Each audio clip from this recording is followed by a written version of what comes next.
Hey there, today we're going to look at how to find duplicates in Airtable step by step. So let's get started. First, open your browser and go to airtable.com. Over here, click on the sign in button at the top right corner. Then log into your Airtable account. After that, click continue to access your dashboard. Over here, open the project or base that contains the table you want to check. Then click on the table to open it. After that, click on the extensions option. Over here, click on add an extension. Then in the search bar, type dupe and press enter. After that, click on the add button next to dupe. Then click the options to select the fields where you want to find duplicates. Over here, choose the relevant fields like names or emails.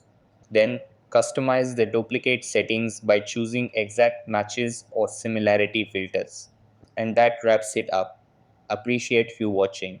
See you in the next.